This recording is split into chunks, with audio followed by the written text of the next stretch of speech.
সন্দেশখালীতে যান রাজ্য শিশু সুরক্ষা কমিশনের সদস্যরা এবং সার্বিক পরিস্থিতি তারা খতিয়ে দেখেন এবং তারই ভিত্তিতে পরবর্তীতে রিপোর্ট তৈরি করবেন। তুলিকা দাসের নেতৃত্বে 4 সদস্যের প্রতিনিধি দল গ্রামের মহিলাদের সঙ্গে কথা বলেন। প্রতিনিধি দলের সদস্যরা গ্রামের মহিলাদের সঙ্গে কথা বলেন, পাশাপাশি উচ্চ মাধ্যমিক পরীক্ষার্থীদের সঙ্গেও কথা বলেন।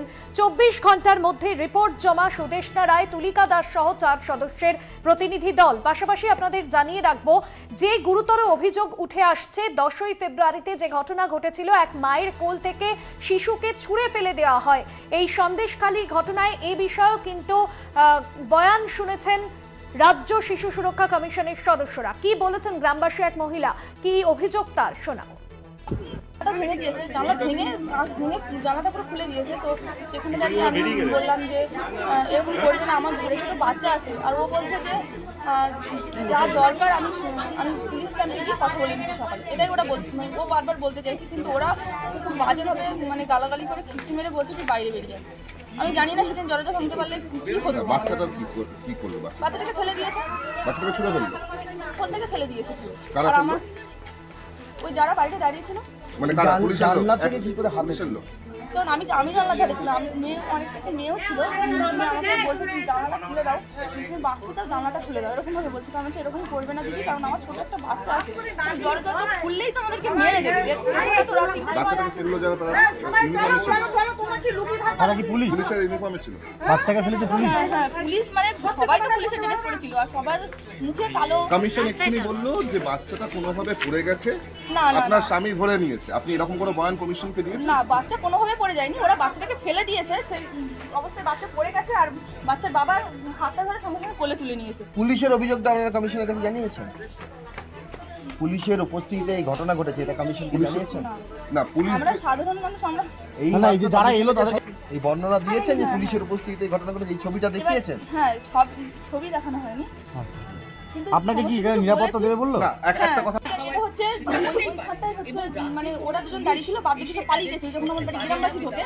তো এদের দুজনের ছবি, এটা আমার এখানেই আসবে। এদের মধ্যে কে কার কি পরিচয় দিয়েছিলেন? এই যে ইনি হচ্ছে বড় বাবু আর এই যে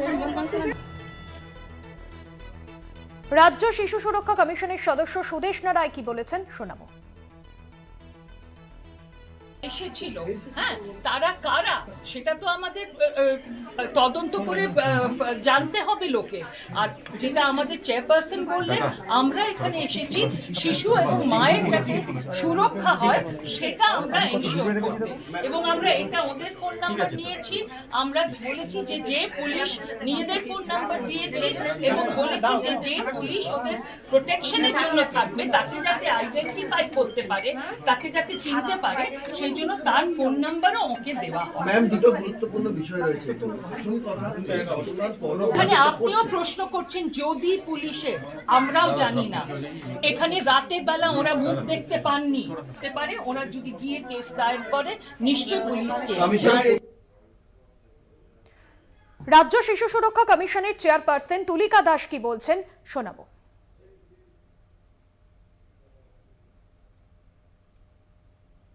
বাচ্চাকে একবার ডাক্তার দেখিয়ে নেওয়া উচিত। হ্যাঁ, সেই সময় কি ঘটেছে না ঘটেছে, প্রথম কথা আমরা ছিলাম না, দ্বিতীয় কথা উনি এতটাই আতঙ্কিত সব তার থেকে আসছে। সেজন্য আমাদের প্রথম দায়িত্ব হচ্ছে যে শিশুটিকে একজন ডাক্তারকে দেখিয়ে নেওয়া, প্রথম পদক্ষেপ। দ্বিতীয় পদক্ষেপ হচ্ছে উনি বলেছেন যে যেহেতু বাড়িতে উনি আর ওনার শিশু শুধু দুজনেই রয়েছে, খাওয়া দাওয়ারও খুব অসুবিধা হচ্ছে। তো উনি যেভাবে আমাদেরকে শিশু খাবারের কথা বলেছেন সেগুলি আমরা আমাদের ডিস্ট্রিক্টে যে ডিসিপিও রয়েছেন তার সাথে কথা বলে সেগুলো আমরা ব্যবস্থা করার চেষ্টা করছি। ডিএম চিঠি দিয়েছেন যে ওর নিরাপত্তার ব্যবস্থা করার। আমরা একই কথা এখনই আপনাদেরকে বলে বেরিয়ে আমরাও নিরাপত্তার ব্যাপারটা দেখব, এবং ওনাকে আমরা এটাও বলে দিয়েছি যে দুজন যদি এখানে মোতায়েন করা হয় তাহলে উনি নিজে তাদেরকে চিনে নেবেন। কারণ এখন তো অনেকেই এসে বলবে যে আমি সেই বা বলছে, উনিই বলছেন যে অনেকে আসছে, আমি বুঝতে পারছি না কারা কি। তো আমরা বলেছি যে একেবারে যদি মোতায়েন আমরা করি তাহলে মোতায়েন করবো আর কি। যদি ওনার সুরক্ষার জন্য কেউ থাকে তাহলে কারা থাকছেন উনি একেবারে মুখোমুখি কথা বলে চিনে নেবেন তাদেরকে। আপনাদের শোনালাম রাজ্য শিশু সুরক্ষা কমিশনের চেয়ারপারসন, তিনি ঠিক বললেন। এবং গ্রামবাসী এক মহিলার যে গুরুতর অভিযোগ, পুলিশের উর্দি গায়ে এক ব্যক্তি চপ্পল পায়ে ওই শিশুকে ছুঁড়ে ফেলে দিয়েছে।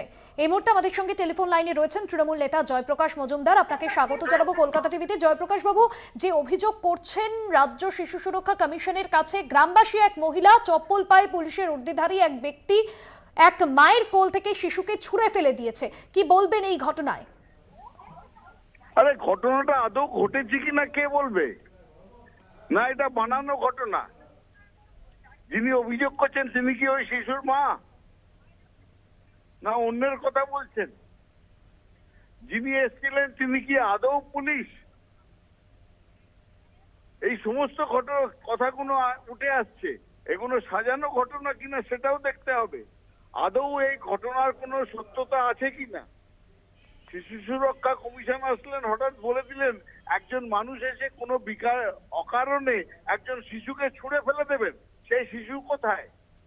তার কি কোনো আঘাত লেগেছে? ছুঁড়ে ফেলার পর তো আঘাত লাগার কথা, তাকে কি হসপিটালাইজ করা হয়েছিল? কোনো চিকিৎসা হয়েছে? এইসব প্রশ্ন আসবে না? এমনি এমনি মুখে বলে দিলাম শিশু ছুঁড়ে ফেলা হয়েছিল, একজন এসেছিলেন, আর দোষ চাপিয়ে দেওয়া হচ্ছে প্রশাসনের ওপর। নিন্দাজনক ঘটনা। এই সমস্ত যে প্রশ্নগুলো করলাম সেই প্রশ্নগুলোর উত্তর আমাদের দরকার। যদি যাই করছেন সেই প্রশ্নগুলো শিশু সুরক্ষা কমিশন যেন সামনে এসে এই প্রশ্নগুলোর উত্তর দেন। বেশ, অনেক ধন্যবাদ আপনাকে।